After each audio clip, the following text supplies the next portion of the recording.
Good afternoon, everyone. Welcome to today's show, and we are going to look at lifelong learning today, which I think is a brilliant topic. In my own journey, and I'm sure, of course, in yours, Jim, learning is such an important part of your own development. Personally, professionally, I think a lot of people have that misconception that education stops when you leave school, or if you do a wee bit higher education at college. But I think we're more going to concentrate on being and the kind of learning stages throughout your entire life, which could help you, like even if it's like fitness or your health, or if you want to maybe get a new job or qualify for something, a different position within your current job, or just to learn how to do different things in life. So much opportunities to learn, and it's something that really should be lifelong ultimately. It was quite interesting. I posted something last week with regards to the 10 things that you can do that doesn't really take any special talent. Right. And you'd be amazed at how many people actually aren't doing them who I thought would be doing them. And I was really surprised. What are the 10? Could you remember? Oh, I was really surprised. Give me a second, I'll see if I can find them on my phone. They were, it reveals no special talent to have, zero talent. Being on time. Yep. Work ethic. Mm-hmm. Effort. Energy. Body language.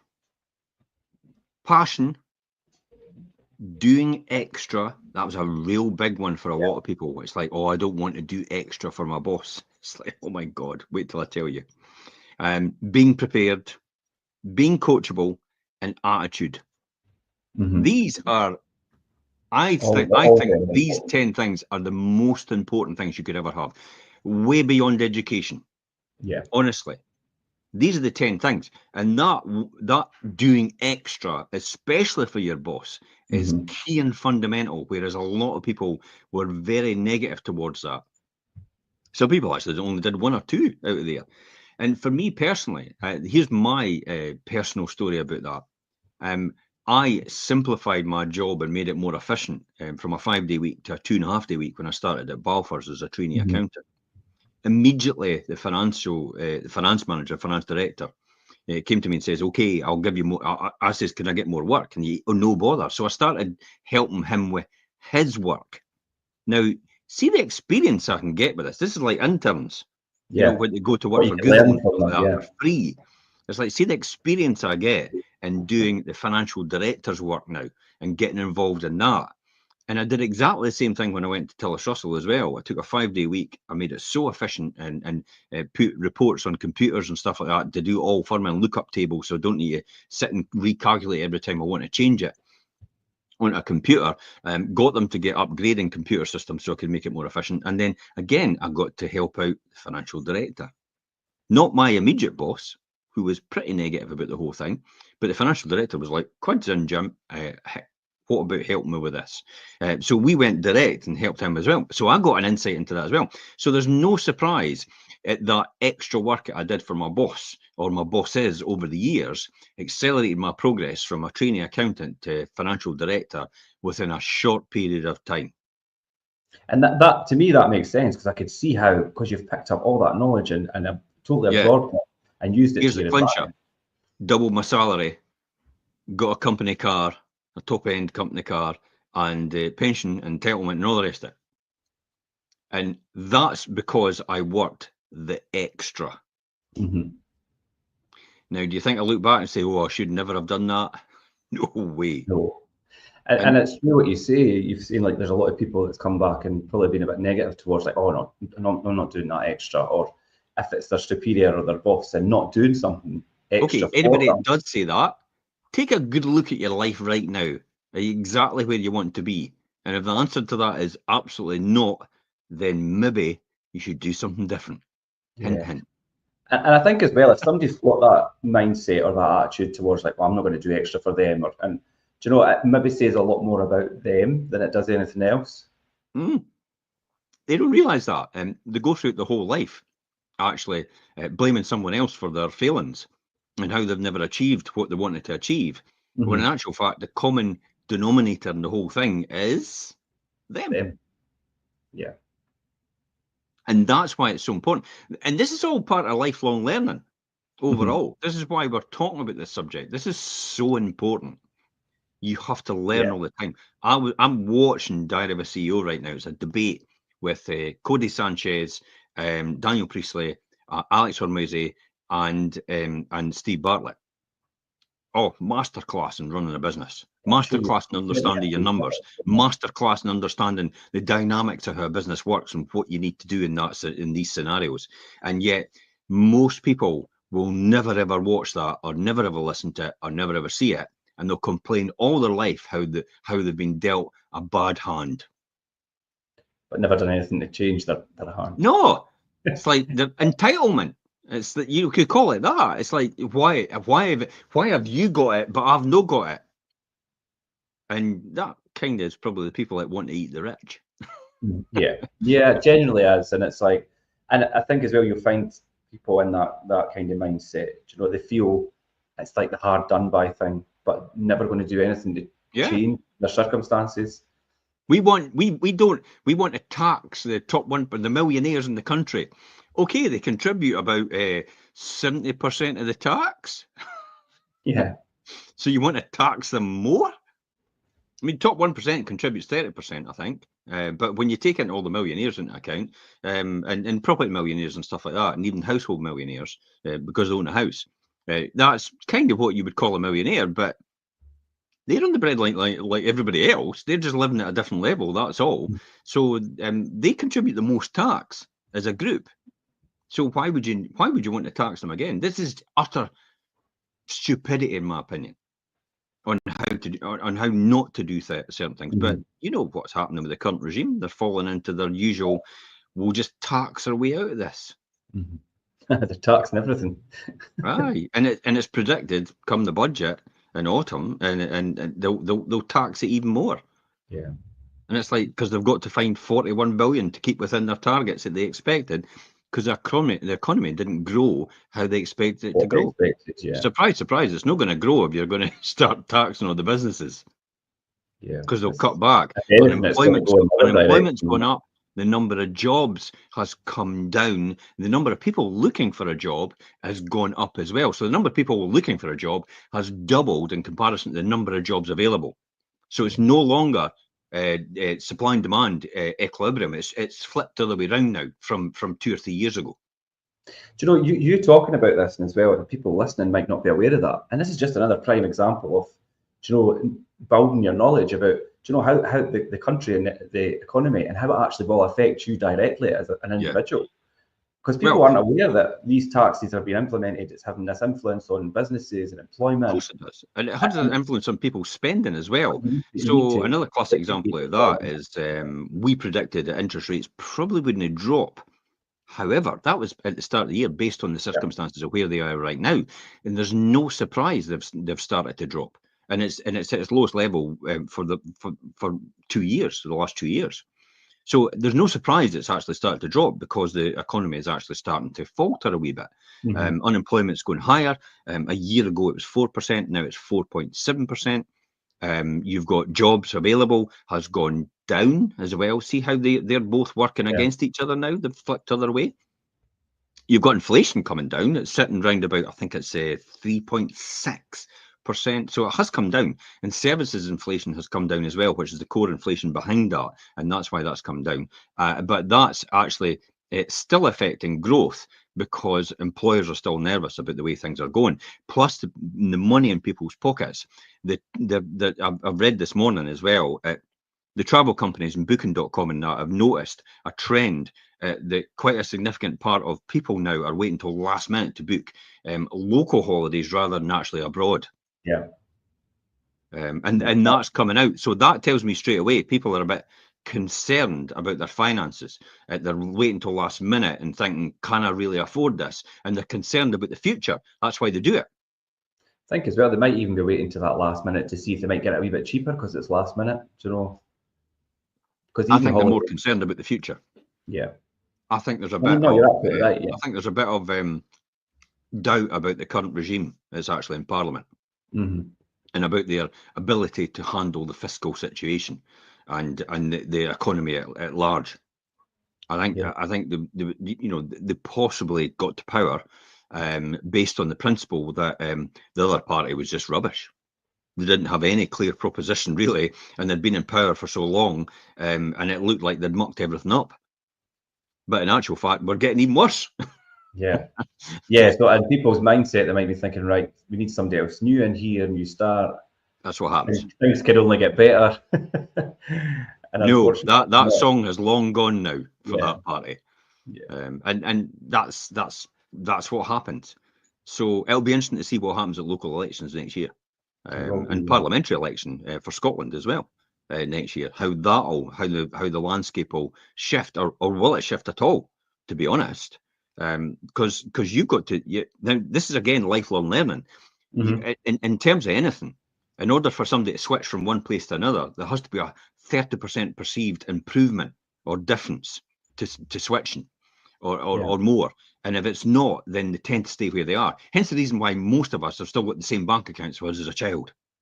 Or we've still got the same mortgage, or we've still got the same mortgage provider to get our mortgage, or we're still, we're creatures of habits. We're still with the same dentist. We're still with the same doctor. It never really changes.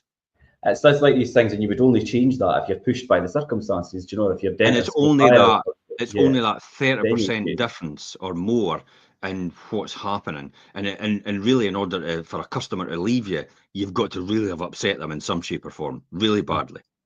Yeah. Yeah, definitely. But yeah, I mean, even like we're using politics as an example there, and everybody might think, oh, politics, but if you're interested in what is actually happening around you and how it affects you in your country, then politics has got a big part to play in it. And it's like if we Try to double keep away back, from what we call the white noise, which is like the noise itself. I try to keep abreast more of the signal. If that's the Steve Jobs noise and signal, look that up. You'll be able to see what that's all about. But the signal is the most important thing. It's actually what's happening. It's what you should be doing. It's what you should be focusing on. Whereas the noise is just everything that happens round about it and in the background. It really takes your attention away. I'll tell you a classic example of noise is Facebook and all the different groups. TikTok, that is an extreme example of noise. Yeah. Because it just diverts your attention. An hour or 2 hours later, you're still on TikTok. And you're in this, scrolling on some things like reels and things on TikTok is a very dangerous thing because it could just. But remember, I would be similar when you think about it if it wasn't for lifelong learning. It'd be a similar situation for me. I would have just fallen into all these defaults and all the rest of it. But because education is key here. It's being educated to understand what is happening round about you. Classic example is the runaway of the AI revolution. Is it a revolution or is it a bubble? This is the thing. And all these huge organizations getting huge valuations. And then people are sharing posts, and it tends to be them, the AI companies, that are sharing it. And everybody's going to be, oh, this is going to be great and all the rest of it. And I go, listen, they're only sharing that post because they're trying to improve and boost shareholder value in order to make them look worth more, in order for people to think they're more successful, when in actual fact, Sam Altman's company, which is, I can't remember, somebody will probably tell me what it is, it's never made a profit. So it's always made a loss. And yet it's worth billions. Because everybody thinks it's going to be the next. Well, in his words, he says this is bigger than the Manhattan Project, which was the nuclear bomb. Yeah. And it's like, really? I don't think so. I don't think so for some reason. There's something behind this that thinks you're never going to get to that any level. It's going to be a sentient being. And that's what people are actually thinking. This is the people rushing in to invest in them. Oh, it's going to be this and it's going to be that. It's not going to be that at all. I cannot see that. They're rushing and investing and taking what they're saying at face value without actually having the background and to do an educated. The meme I see is a bit of meat getting thrown in a pool of piranhas, and it's just like everybody feeding for no reason at all. And for all you know, the meat could be poisoned, but they'll still eat it because it's the speed that everybody's wanting to go at. So sometimes it's beneficial just to sit back and watch it play out to a degree, and listen for the key points that you need to know about in any situation. I'm talking about any situation, not just that, and this is an example. And then make a decision based on the facts that you're picking up, rather than actually the friends that everybody's creating. You make a good point there, because I think, especially in today's world, everything moves so fast. Everybody wants things done yesterday. Do you know, it's just things rapidly changed in today's world, and people get caught up too quickly. And like you say, making rash decisions without knowing the facts, and nobody just takes time to maybe take a step back and think about what they're doing sometimes. And that's where a lot of mistakes are made. And especially in business, people can make mistakes, and it can be quite costly. No one wants to get rich slow. No, that's like they all want it to happen overnight. That's what happens. They all think get rich quick is the way forward, and literally, I mean, the way I see it is, it's betting on you're just betting on things like Bitcoin and gold, and I mean that is ultimately, I mean, gold and silver and that is used to hedge people's position, that, you know, protect their wealth to a degree. But I actually think because there's no producing anything, I actually think that potentially it's just gambling. It's just taking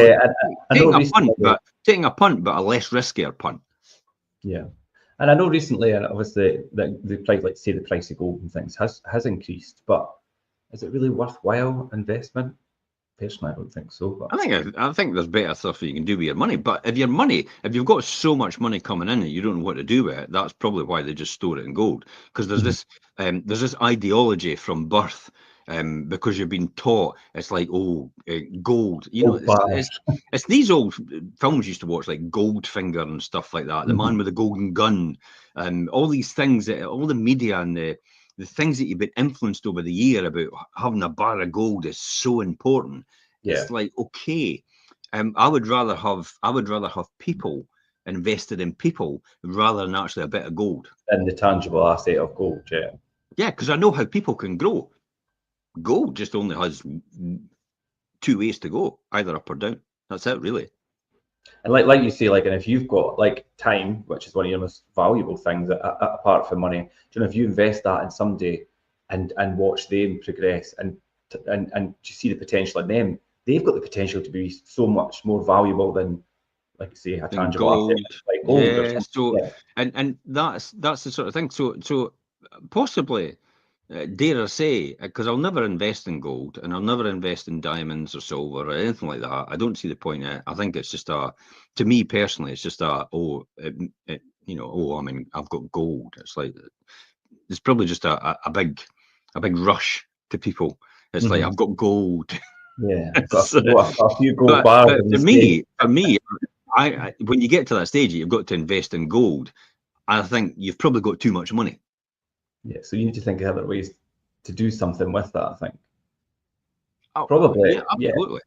Probably help others or give back or do something. Do you know, if you're at that stage where, like you say, you've got enough money and more probably, then look at ways to help people and give it back. Yeah, because what else are you doing with it? You're not taking it away, eh? And so is it? Do you need that big huge number in your bank or in your wealth or whatever it is? I don't know. It's it's a personal thing to a lot of people. But again, this is all part of continuous growth. We're learning of other people more successful than you, or learning of other people successful in other fields. You then sometimes it influences the way you think. And yeah, that's what I was going to say. And to have that knowledge of what to actually do with money when you get to that level is something that you need to learn from other people that have done it before or are at a more successful level and are a more wealthy level than what you are. And what Here's something I learned recently about pensions. And let me tell you, make sure you check with an advisor first before it applies to you. Okay. But I was quite taken aback by this. Apparently, I have my pension with Standard Life, and I was just asking questions back and forward because I was trying to get to the bottom of it. And I says to them, if I take my tax-free lump sum right now, the 25% of that, can I transfer? Because I was under the belief if you transfer it, then that's it. You're goosed. You can't put your 60,000 in a year from then on, and you can't get the tax back on it. You can only put something like 4,000 in. Apparently, it's 10,000. And they came back and went, well, as long as you're not drawing down any of the taxable amount and you just draw down the tax-free amount, then you can still continue to put 60,000 in a year. So you could take that out plus still put up to 60 in. Aye. And I'm like, sorry? Say that again? And then to and fro back and forward, and it says, but you'll have to transfer it to an adjustable fund or something like that, a flexible fund. It's a different fund. I said, so what happens with that then? Does that cost me to transfer it? No, it doesn't cost you at all. I says, can I still continue to invest in the same fund I'm investing in right now? And they went, absolutely. You have just checked, and this is a long conversation gone short, by the way. Yeah. Back and forward in writing. So they have to be right before they answer, because if they're no right, then they're nailed to the wall. So I was just asking one question at a time, and this is what happened. So if I don't draw down any of the taxable amount and only draw down the tax-free amount, I can transfer the rest into there. I can still continue to put 60,000 gross in a year. That's including the tax you get back added onto it. And I can keep it in the same fund, and the charges are actually less. I'm like, what? So I can take my 25% out tax-free and use it the now, and I'll probably be more better off. I can't see a downside to this. And I'm finding that, and I could immediately go, right, let's do that. But it's like, no, I'll just let it sit that digest now. Or I know now where there's 25% tax-free money available if I need it. Yeah. And it won't cost me anything to do it. I'll probably be better off. However, what I have to really seriously consider is, do you think, Jim, this is one of the things that I'm researching. This is about lifelong learning again. Yep. So this is what I've got to think about now. Do you think Rachel Reeves, or whoever the Chancellor is at that time, I've got a funny feeling she's got to quit. I don't think she can take the pressure. Do you think that Rachel Reeves, the Chancellor just now, will actually get to the autumn budget and say, by the way, we're removing the 25% tax-free amount on your pensions now? Possibly. That's a way to get 41 billion, isn't it? Yeah. I mean, people will be up in arms, but if you do it now, at least she's got another 3 years. Or she can throw herself under the bus later on and say, I made the mistake, I am resigning. And the Labour Party is then unblemished. Because it's all in her head, yeah. Yeah, because I think that's what's been done before in the past. Yeah, again, these are all lifelong learning things. This is about observation of other people, circumstances, reading up about their history, reading up about their background, and sometimes going a wee bit more in depth into what happened there and why, and understanding that. So the thirst for knowledge is so important, and things like you've got it there about career advancement, employability. Do you think my skills are transferable to other places? Of course they are. Yeah. And yet, if I was just an estate agent, like what some people think, do you think just being an estate agent is transferable to other industries? Yes, because I know what goes into being an estate agent. Yeah, but to most other industries, it's like, nah, you're just an estate agent. Yeah. But then I think what's all involved in being an actual agent, I actually find that quite funny when you say there's some people actually think you're just an estate agent. That sounds totally alien to me, because I know you're obviously a lot more than that. But some people will look and think, oh, he's an estate agent, and that's it. But yeah, I think anything that you do, because there's so many skills involved, whether it's people skills or interpersonal skills and all these different things, I think are totally transferable to a broad spectrum of professions. But yeah, I think people will look and think he's an estate agent. However, he's no good. However, think about this, Richard. What is it that's really transferable? It's not the knowledge you've learned. It's the attitude you take to it. Because I know the world is full of educated idiots. Yeah.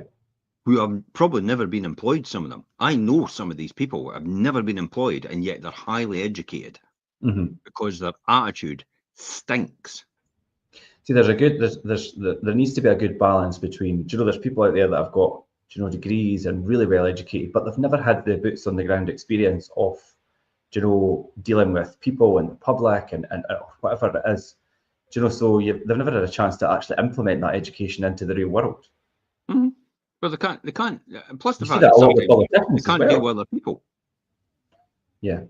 They can't get on with other people. They're not a collaborator. They're not. They'll not see other people's point of view. I'm talking about it with Ben. I mean, he's still no clickworm, and that's fine because it took me years to understand that. When Keith Cunningham said, "You Point could of be, readiness. yeah, no, you could be right or you could be rich, but you can't be both." Mm-hmm. And he was sitting debating with me the other day about the fact that, yeah, you can be both, and this is why. And I went, you still don't fully understand that saying, and still don't feel it. And it's okay. I said, it's like at some point in the future, you'll come across certain circumstances where you think, yep, your need to be right was so overwhelming, you actually fell out with a person. It could have made you rich. Yeah. That's why you could be right or you could be rich, or you can't be both. Yeah, I feel like you need. experience here. I'll say it again because there'll be people out there thinking, wait a minute, what did he just say? Yeah. Your need to be right is so overwhelming. Watch for social media, people do it. That you've put the other person off. They will never do business with you as a result of that. You could be right or you could be rich, but you can't be both. Do you know, that really falls into something I was going to bring up there, because obviously we're talking about this continuous growth and this need to learn throughout your life. And there might be some people that think, no, I don't need to, or I don't need to, or maybe even be watching this and think, I'm not listening to them. And that's fine, but you've obviously not got the right attitude. And that's the same thing, because you're not open to or willing to learn from someone else because you think that you're already right. Do you know what I mean? Yeah. And that could be a real thing to hold you back. Thinking that you're right all the time is quite a bad thing. I would say that everybody's right in their own way. Mm-hmm. So, and this is again lifelong learning. This is understanding where this is coming from. So, I've done a lot of soul search and all the rest of it, and I've come to the conclusion now, as a result of all this, that everybody is right in their own way. Somewhere in the middle is the actual answer for Mm-hmm. that. So everybody has an opinion, but somewhere in the middle of that is the right answer for everyone. Does that mean compromise? Possibly on their need to be right, and then that's how people. So that's collaboration. That's how people. That's how people are successful as a result of that. It can be quite a difficult thing as well if you think that you are right about something, and everybody's, like you say, they've got their different opinions, and each person is right in their own way because their values or their outlook on something is influenced the way that they think they are right. Yeah. Now, So when we're talking about right, we're talking about people's opinions. We're yes, not talking about facts, yes, because facts are right. But when you look at it, again, I'll come back to saying, when right or rich, you could be right or you could be rich, but you can't be both. Think about it again.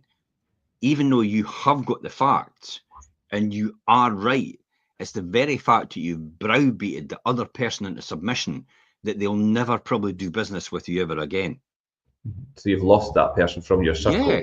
Yeah. Yeah, it's like it's a classic example in house sales when you get a buyer and a seller and they actually meet each other, and the seller hates the buyer because they're a obnoxious idiot in Yeah. their opinion. And what happens sometimes is the seller turns around to the estate agent like us and says, "There's no way I'm ever going to let this person buy my house." No In matter a what million years. They Yeah. just insulted me completely. They basically trashed my whole house when they were walking around talking and bad about it, what was wrong and all the rest of it. I will never sell them this house. And they could be the one that's going to pay way over the odds for it. Absolutely. That's why you've got to be very good estate agent in order to manage these situations. That's where added value is in a state agency. That's where added value is in anything. It's having someone with the right attitude. It's able to balance the and be the catalyst in between the two people that want to both have a win situation. So you're there to develop a win-win situation for both parties, and as a result, you get paid for your skill and expertise. Yeah. There's a market out there like 30% and just want to buy on price. They're only interested in how much you're charging. It's like, I'll just go for the cheapest person, because you all do the same thing. Fill your boots. But there's another market as well. There's other markets as well that they will pay the appropriate price based on the fact that how much your skill is going to help them save time and money overall. Because to them, time is money. Do you think they're having to do viewings, and they're having to negotiate on their own behalf with a poor estate agent who actually doesn't know how to negotiate properly with the buyer, because they'll have to tell them how to do it. Oh, you'll hate to go back to them and say this and that. And it's like, why have a dog and bark yourself? Yeah. And it's amazing, and we might be digressing a bit, but it's a really good example to talk about estate agency and property things. There's a lot of people that look at property estate agency and think that's not a skill. Do you know, there's not a skilled way to do that, and that just sounds totally alien, because we know that is. But people on the outside probably think, no, all you're doing is putting on a website and taking people around, and not actually realizing all the skill involved in actually doing that correctly. Yeah, it's sales. Yeah, that's it. The skill is sales, and to have exceptional people in sales, that's exactly what you want. And the rest can be duplicated quite easily. Uploading a property to a website is you can train a monkey to do it. Yeah, that's just admin, really. It's just straightforward stuff. And if it's repetitive stuff, then AI will do it for you. It won't. No, it won't. This is what I mean. This is the, in my opinion, this is the fallacy about AI, about, if it's repetitive tasks that you do all the time, you can get AI to do it for you. No, you can get a system to do it for you, but that doesn't necessarily mean to say it's AI. No, that's just a routine. That's a program. That's not AI, and what everybody's talking about. But everybody seems to love using the word AI right now. So the lifelong learning, yes, I am still learning, and I'm not writing off AI, but I'm still learning overall. And at this point in time, I can't see how we can benefit hugely as a result of it. Now, interestingly enough, that takes me back to remember when Alan Sugar on stage said, "I don't see the purpose of Facebook." Yeah. But then I think I don't see where they can make any money out of that. And it's like Facebook are like one of the most valuable companies in the world. But I think now, moving forward, AI will always have its place, I think, in some shape or form. Whether it's going to take over like people are predicting, I think, is another question. Yeah, woe betide us if it does. Because we're in trouble then. You don't want it to be in that situation. And yet everybody's running in a frenzy thinking this is great, we're going to be like that. And it's like, have you ever thought about the consequences of just what you're talking about? Has anybody actually sat down and said to yourself, this is what, if it's a sentient being like everybody thinks it's going to be, it will start thinking for itself, it'll want its own rights, and it'll want time off, and it'll all the rest of it, and it'll not work how you want it to work, because it'll think for itself. And then what's the repercussions out of that? You'll be going to war with AI. It'll be the Terminator. It'll build a time machine and come back. That's but then, again, we'll come back to saying again, this is what has this got to do with lifelong learning? Well, it's a journey of continuous growth. And you can see it with every pattern of behavior I'm talking about there, about I have not exhausted the root of this learning ability in that field. So I'll still continue to learn about it. I'll still continue to learn about business. I'll still continue to learn about everything else. I'll still continue to learn about anything I could learn in order to be more knowledgeable about certain things I want to get involved in. And an important part of that is you really need to have the willingness and the want to learn and progress yourself. Because if you don't, then what's the point? You're not going to. Why would we do this then? Why would I do this? Well, I could give you two words here, Richard. It's called personal growth and fulfillment. Yep. I think these are so important because, personally and like you said, fulfillment and feeling that you're actually doing something. Purpose brings us back to purpose. We talk about that quite a lot. Definitely. Because life would be pretty boring if we were just going on a production line. The whole thing, just like that, all the time. It's like flipping out. Like we spoke last week about like you're doing your diving and things. Do you know that's like one of your new hobbies, and you've developed a passion for that. But in order for you to be able to do that properly, you need to learn how to do it. Somebody actually said to me yesterday, once I told them what I'd been doing so far, they went, "God, you'll be training people in diving next." Don't tell me the next thing you're moving to Tenerife or wherever it is to open up a diving school. Honestly, I said to him yesterday, it was actually Hardick at Stuart Barton Physio. I says to him, God, I could easily see why people would want to be an internship and work with a dive company in Lanzarote or the Maldives or something like that, and just do it for free. Because it's like, oh my God, it's brilliant. Yeah. Just doing that every day, diving, great. Yeah, and I think if that's your real passion, then what better than to do something every day that you love? Yeah, and that's ultimately why all the divers are in it. That's no for the money, because you didn't make any money out of diving, but it's a great lifestyle. Yeah, it's a great lifestyle, and you're seeing over 70. You're seeing 71% of the planet, and no one else is seeing if they don't dive. Mm-hmm. Especially if you're traveling from place to place. So if you're a lineal expert in diver, you could travel the world and just work with all the dive companies. And I mean, you could charge them as well. You can just come in as a subby and say, look, you know what, you need a hand by anything. And it's like, I'll charge you a certain rate, and you just travel the world. So you're not traveling, you're not doing things for free, and it's not costing you to do it, but you can just travel the world doing that. Yeah, there's a huge demand for it. And like you say, under that sea level, there's a whole other world there to explore and learn about as well. If you love diving and you're a social media expert, or you like doing things like that, the world is your oyster. Because most dive companies have no social media presence at all, and they are desperate for people and tell them how to do it and how to attract more customers. And that is a big gap for, an Instagram and whatever. I mean, you could make that huge. Yeah, well, I just showed one of the dive companies no, this is what you do with your Facebook page, this is how you rename it, and this is how you're seen by everybody. And they went, well, we'll no charge you for your dives. Did they not know how to do that? That's crazy. See, to us, that's crazy because we use social media so much. But there's people that just don't know. I insisted, by the way, and I paid them. Yeah. I says, there's no way.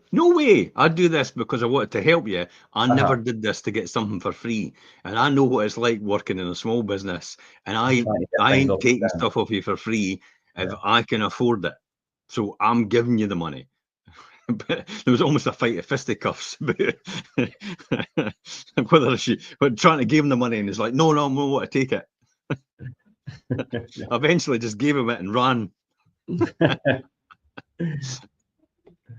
Oh God! But it's personal growth and fulfillment, isn't it? Yes. Overall, and what does that do for you? What does personal growth and fulfillment do for you then, Richard?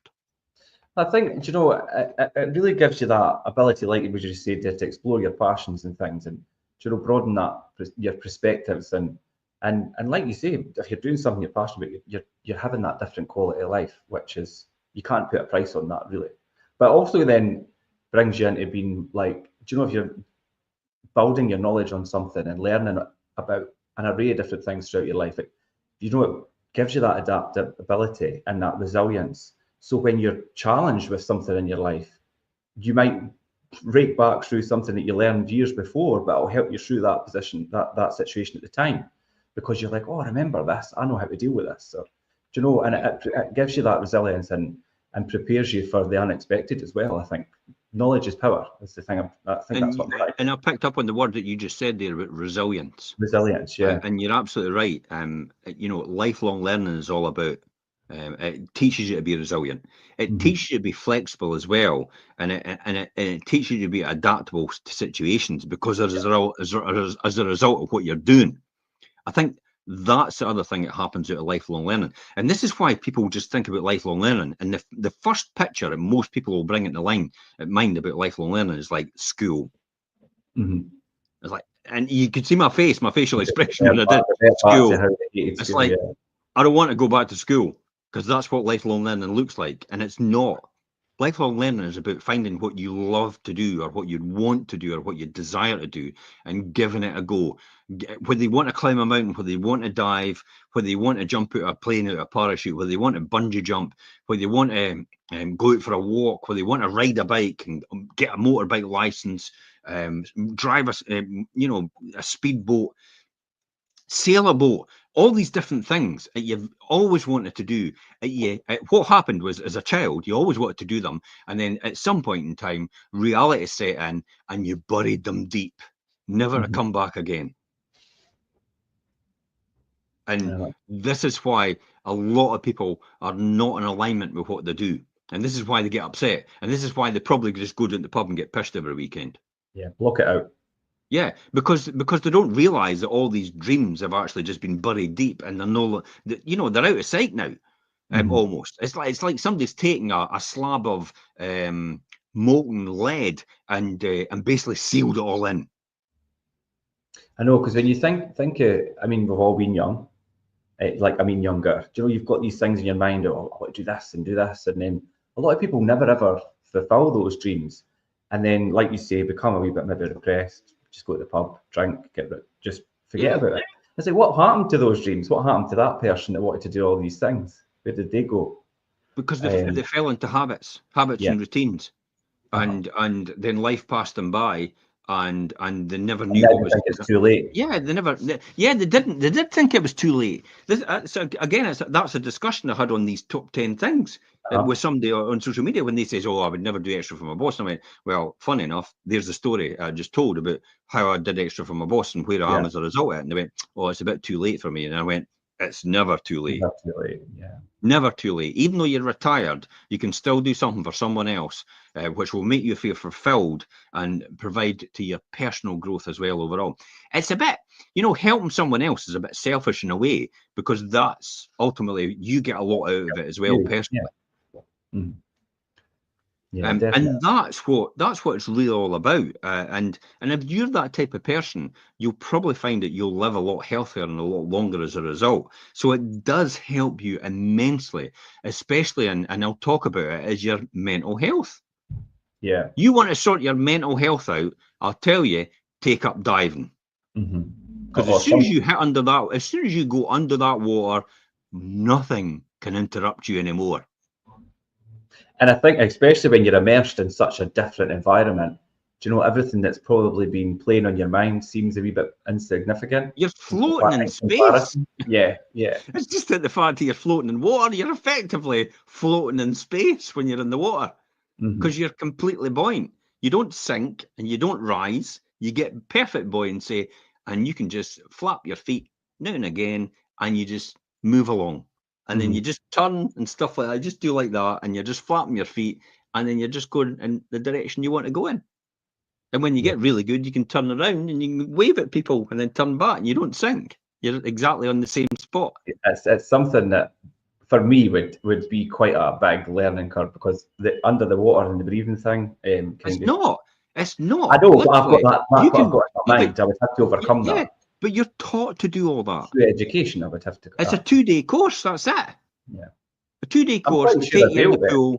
They take you in the pool. They show you what you should be doing. They tell you that. You do the theory online through PADI or SSI, which is another organisation. You do the theory online as well, and then you gain experience over time with what you've actually achieved. It's like sitting your exams at school. Then you go into the big wide world and you realise that exams were only there to give you a wee bit of pointers, but the life experience is more important. Yeah. It's the same with everything. And people are so fearful that they'll get it wrong. Here's the truth out of this. Let's call it the truth bomb. At some point, in order to be a master at something, you will have to begin being embarrassed. Yeah. You'll have to accept in the beginning. Yeah. You'll have to accept in the beginning, you will be embarrassed, because you will fail, and you will fail sometimes miserably. But you have to keep going, because you get better at it. Look at Ed Sheeran when he started singing. He stunk. Yeah. He even says that himself, and he carries it about in his mobile phone and says, "Listen to that. Flipping heck, off key and everything." And there's Lady Gaga is a good example of that as well. I think she was bullied and told she would never be nothing, and people, it was just, she went, and look at her now. I mean, how many people did she play in Brazil? It was like 2.1 million or something. Now, things like that, that's probably, when people are bullied like that, it's probably because they have got something, and Yes. other people just don't like that about them. Yeah. So they tend to bully them because they know they're possibly better than them in their opinion. Yeah, and different's always better. And it's not until you get older you actually realise being different is actually the better thing to be. But then that's why it's important then to have the right network groups, the right social circles, and socially engage with the right people. Because if you go about with the wrong people, they will continually hold you back for the rest of your life. They will also happily let you settle for second best. Just so They'll not be the people that point out, no, you could do better. They'll be the people that go, yeah, that's okay. because they don't want you to be better than them. Well, they don't want to be better than them, but they don't know any different. Yeah. So they're like, that's who they are as people. So That's the take a same good thing. look at the people you're associating with and ask yourself, do you want what they've got? And if the answer to that is absolutely not, then you need to get a different social circle. I don't mean different friends, because that's a different prospect. Your It's who you friends frequent the most. might not be your network circle, your social circle. Yes. Uh-huh. So you've got your social, you've got your business, you've got your learning, you've got your all the different groups of people that you can be in and interact with. But sometimes your friends are not people that are continuous learners either. So they will actually just happily just accept the fact that, yeah, you are who you are. That's like the classic example about you get the pop stars and they come back, they go, well, my friends really bring me back down to earth when I come home. That's what I like about them. Yeah, okay, keeps me grounded. But at some point in time, you don't want, if you're a pop star, you didn't want to be grounded that much. You need somebody to push you up. You need a group to push you up. But you need a bit of ego. Yeah. You have to have that. You have to be able to stand on a stage and do what they do. Yeah. So you course, need the right that's what circles gets of you out. people. It's like your belief in yourself. If you don't have any belief in yourself, how do you expect anybody else to have in it? Yeah. And if you don't have it, it comes through on you. You could see that. So yeah, the right circles of people to influence you in the right parts of your life. So you can have different peer groups, different mentor groups. Overall, you can have different network groups, and that could be family, it could be friends, it could be complete strangers, it could be people online. I mean, there's people online. Obviously, I learned from Cody Sanchez, Alex Hormuzzi, Stephen Bartlett. You've got Gerald Ratner from the days of Ratner's Jewelers and the quiff for the gaff that he said it basically wiped out his whole company overnight about him selling crap to people. But that's another story. But these are all things. But so these are people you actually interact with online. Yeah. Some you won't interact with because they're too big and they've got other people doing their social media for them. But people like Gerald Ratner and that are easily interactable.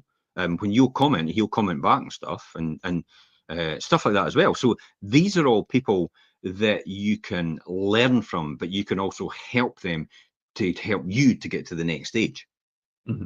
Yeah. Lifelong learning. Why would you then reinvent the wheel if somebody's invented it already? Just make it better. Yeah, just improve on that. Yeah. Yeah, improve. That's the word. Just improve small bits about what it is.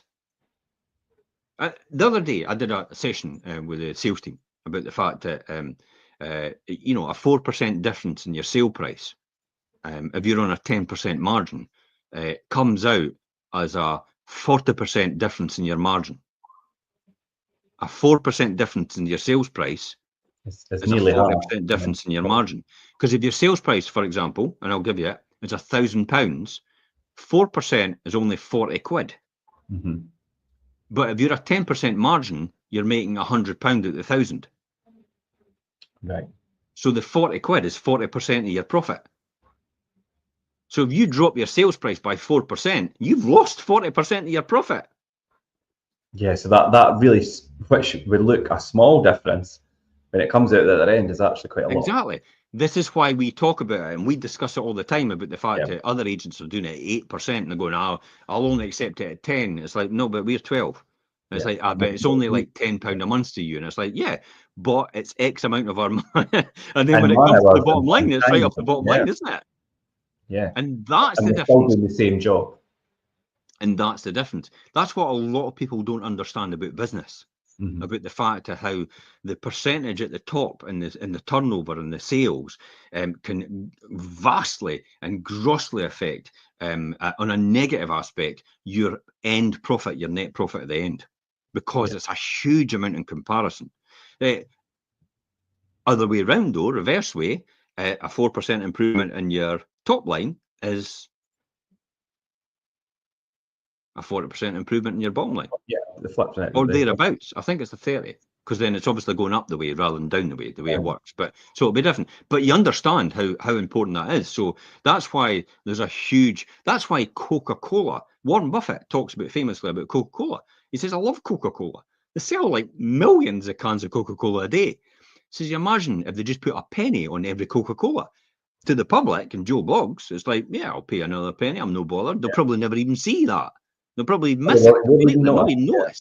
Yeah. To Coca-Cola, it's it's billions in profit right on the bottom line with an extra penny. That's why I love Coca-Cola. It's the same with McDonald's. Mm-hmm. It's the same with all these volume-based businesses. And that's all knowledge that is something that's learned. Do you know? And learning and knowing that about business could make you a really savvy business person. But if you don't know that, like we say, other people in the profession don't realize things like that. They're just giving it away for free and not as successful. Why do you think I insist on paying for something, even though somebody says, "Oh, it's all right, just have it on me"? Because you know that the knock-on effect it could have because they're letting me off with 200 quid, and for all I know, maybe their profit at the end of the year is 200 quid. They've just lost it, wiped it out. And the thing is, if they're doing it so easily with you, they'll do it with others as well for different reasons. And this is the old thing about the publicans. I've learned this story years and years ago, or this example years and years ago about publicans. How when you walk in and you know the landlord of the pub or something like that, and he's maybe a friend or something, he goes, "It's all right, it's on me." And then most landlords will take their money out of their own pocket and they'll put it in the till, because they understand the business aspect. Whereas I've noticed in the past as well, I've seen other landlords actually of pubs actually give away stuff for free, never put the money in the till, and actually end up going out of business. Mm-hmm. Yeah. And it's like, and I'm like, no wonder, because you do not have fiscal control of what you're doing. Mm-hmm. Hey, instantly we're going right back full circle to the current situation with the government. Yeah. No fiscal control about what's going on. Yeah, but you mentioned there, Jim, about your brain and your mental health and things as well. But do you know this continuous learning and things? Your brain ultimately is a muscle. It's like a muscle, a muscle in your body. You don't use it, it's going to become stiff and It'll get weaker. Yes. So if you don't use it, there'll not be any strength. That's probably the most important. And the one thing us humans have is the most important thing we have, and which is our basically our the thing outstanding about humans is the brain. We're the only species able to imagine, our ability to think that we know of. And we're the only species is able to be as creative and imaginative about things. I think it's to be able to visualize things and that as well. I mean, that's what separates us from the rest. I mean, we're weak in everything else, but our imagination and our brain surpasses everything that's on this planet, and in a positive way, and also in a negative way. Yeah, I mean, we wouldn't have nuclear weapons if it wasn't for the might eventually be our demise. Yeah. Yeah, it probably will be. More than likely. Eventually. Not in our lifetime. Even if you do live to 120, Jim, I think we'll still be here. But yeah, I think eventually it probably will be. So, what are examples then? When we're finishing off and we're coming to a summation here about this. What examples of lifelong learning? What could you say?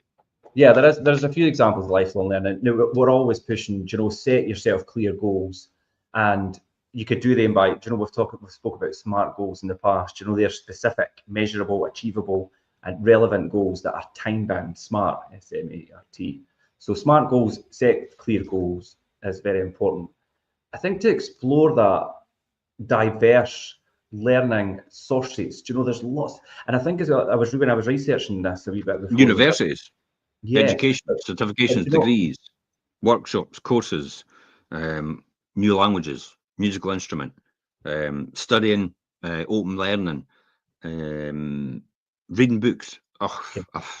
That's where I've got all my knowledge. like, Reading you know what I books, thought was listening to interesting podcasts and when tapes. I did look into this, and there was one comment I seen, and it's like, well, some people maybe don't have the means or the affordability to further their learning and things, but nowadays that I don't think that's really That's relevant. no the case. That's a bullshit excuse to tell Well, them yeah, to say. that's what I thought. Because I thought in any shape and form, everybody, whether it's in a public library or whatever, has access to the internet.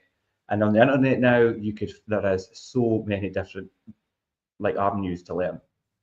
Yeah, Or, I mean, or even just you a book. could literally go into AI nowadays, and in terms of what it is just now, and it is at that level, it is degree level. Sam Altman was saying, you could go in and actually just on a particular subject, get AI to summarize in a nutshell the course of what you want to study. And if you just memorize all that, you'll probably be you're probably further ahead than people that are actually not doing anything. Well, way further ahead than people that are not doing anything at all. And that's the key. Conferences, network events are important. That's classic example. That social aspect, yeah. And Proper investors groups. That's exactly what the Edinburgh one I usually typically go to. And it's like what you said about setting clear goals, learning sources, optimizing platforms. You've just said it there. You can just go into Google. YouTube is a huge source. I learned a lot from YouTube, especially about the camper van, about doing stuff and taking things apart and putting things together. we're on YouTube at the moment. Yeah, I mean, trial and error is a great one as well. My lights in my camper van didn't work, and eventually, after trial and error, we worked out there's a loose earthing wire. And that was all it was behind the fridge. Because I was like, where was I mucking about in the fridge? And it's like, I had the fridge out, and I was like, I wonder if I do that. And I was like, I started moving the wires behind the fridge, and it's like, whoa, they came on. Oh my God, that's what it was. Because I was going to do something different. I was going to earth each single light to the bodywork, and it would have worked. But then I thought, no, there must be a universal one here. Where was the last place I did this, or did somebody else do this? And then I went back there, moved them about a bit, and lo and behold, that's what it was. Yeah. So these are all things, but you've got to be willing to put in a bit of time, and you've got to be passionate about it. This is when I come back to saying, and sharing your experience of what you've learned is so important. How I became the top student in accountancy and business studies and computer studies when I was at college, because I ended up teaching most of the people in the class because I had learned so much. But I knew by teaching other people, you become more knowledgeable and expertise in your field. And that's how it reinforced, because you're teaching now. It reinforces. Sharing knowledge is, if you've got the knowledge about something, share it with people. I mean, that's ultimately what we're doing here, is to try and extract as much as we can about using different topics for us to basically extract everything that's in your brain, Jim, as well as mine, I suppose. But do you know, and keep it there as a bank of knowledge, because it's so useful. And why should it go to waste? Yeah, definitely. I think that is the case. And the one thing that I just can't come to grips with sometimes is the very fact that the amount of people that actually do let all their knowledge and expertise go to waste. You know, they kind of think they're not valued anymore, especially when they retire. The older generation, when they retire, it's like, oh, I'm not really worth it anymore, and nobody's wanting to know what I know. It's like, you're kidding. It's like the expertise, knowledge, and it's a crime. The very fact that a lot of people go to their deathbeds with their song unsung, I would say, and the very fact as a result, all the knowledge goes with them. Yeah, it is a waste, and I think and nowadays in modern times we've got this kind of platform and things to bank all that knowledge. That's what we should be doing. Yeah, let me just finish off, and I'll show you that again. Yeah. Here we go. Look, the 10 things that require zero talent. This is the thing you need to have. If zero talent, you don't need to do anything else other than this. If you're on time, if you've got a good work ethic, if you make the effort each time, if you've got great energy levels, if your body language is good, if you're passionate about what you're doing, if you do extra, don't expect to be paid for things. Doing extra gets you credit, but don't expect to be acknowledged or anything like that, because someone somewhere will acknowledge you, but it'll also give you the expertise and fields that you maybe don't get into because you're doing that extra. Being prepared, being coachable is so important. And the one that's the pinnacle of this is actually number 10 for me, is actually the attitude. The attitude that you have in life will clearly determine your altitude. Yeah, I think depending on your attitude, if you've got the wrong attitude, it ultimately defines who you are, and people will just look right past you if you've not got the right attitude. Nobody wants to hang about you, or they'll entertain you. Count your Facebook friends. That'll soon tell you if you've got the right attitude or not. Yeah, definitely. Good. I thought that's quite a thought-provoking topic. I think how we went through that.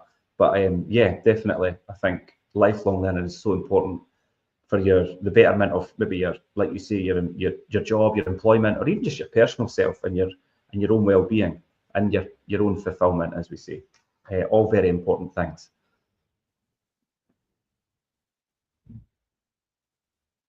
I thought you were going to add a wee bit at the end there, Jim, but I'll just wrap it up. I'm finished. Done. No, that was my bit. Brilliant. Right. Okay. Your altitude. Brilliant. Right. Okay. We'll leave it there today. Jim and I, of course, will be back as usual, 12:30 Monday for the Wealth Creation Show. Thanks everyone for tuning in, and we will leave it there today. Thanks for that, Jim, and I will see you later. Bye for now. Bye.